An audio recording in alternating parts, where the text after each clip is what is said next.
This is the best part of my day. 1 hour, it's the most relaxing time of the day. We have the build up to the show. Now we get to actually perform the show and give people the top news of the day. This is where it really gets fun. Enjoy. Well, my name is Michael O'Byrne. I anchor the noon news in CTV Ottawa, and at 6 o'clock I do some anchoring and I do consumer reports. I've anchored my own show for the last 15 years, although I've been a television journalist for 32 years, a journalist overall for 34 years, and I got my start at Algonquin College, the best grounding anybody can get. But I grew up in a middle-class, blue-collar neighborhood with regular people who didn't earn a lot of money but scraped together enough to make ends meet. I grew up in an Ottawa where you learned the importance of work. You learned a good work ethic, which is very important if you become a journalist, because you have to work hard, you have to go after the story, you have to be aggressive, you have to open doors that aren't open to you. Arrests made, drugs seized, some bad guys go to jail. When I was a kid, I wanted to be a play-by-play hockey guy.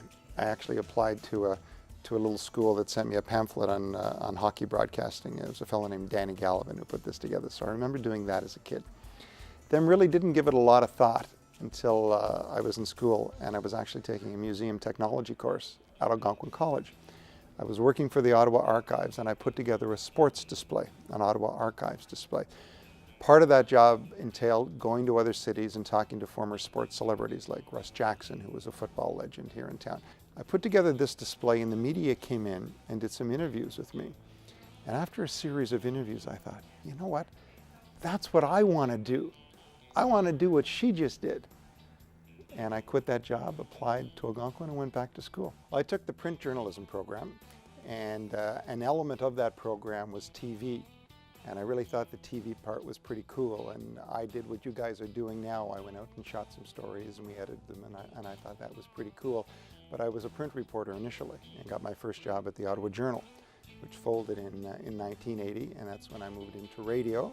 A fellow named Steve Madeley, who you hear on the radio here in Ottawa all the time, NCFRA, hired me as a reporter. And I was doing a story one evening, and Max Keeping came in. We had a little chat, and he said, "We're looking for a summer replacement.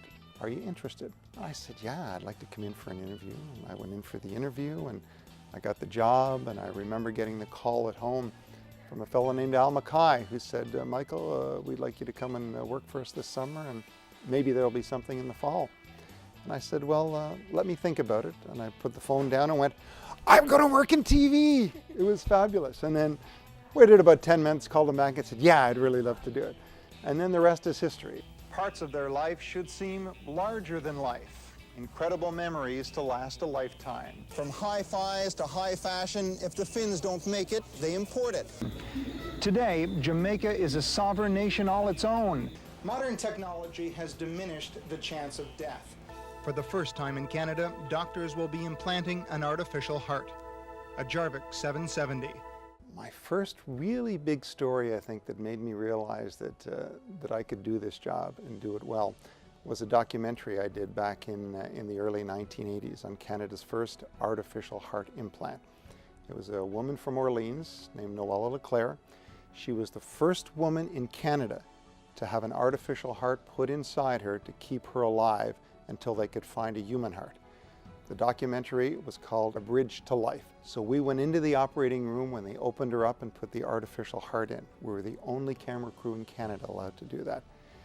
We were on pagers for 7 days waiting for a call for them to say, "There's a human heart available." We got that call on day 7. We flew to Buffalo, New York to get the heart.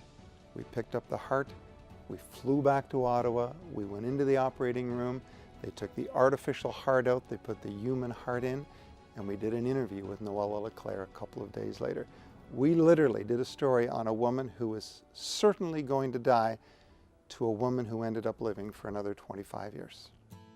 So you realize you can make such a difference in our business, in the lives of people who are struggling with things you have no idea about, but you can actually change their lives, and that's a pretty powerful tool that we have.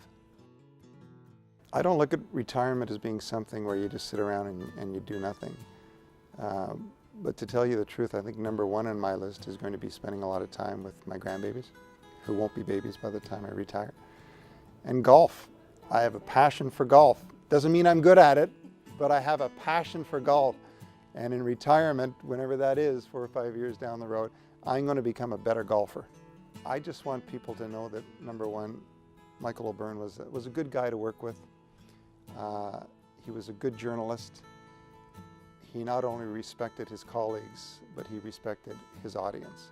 And if I can walk away with people thinking that I was a pretty good guy who told good stories and respected the people I worked with and the people that I broadcast to, I think that would be good enough for me.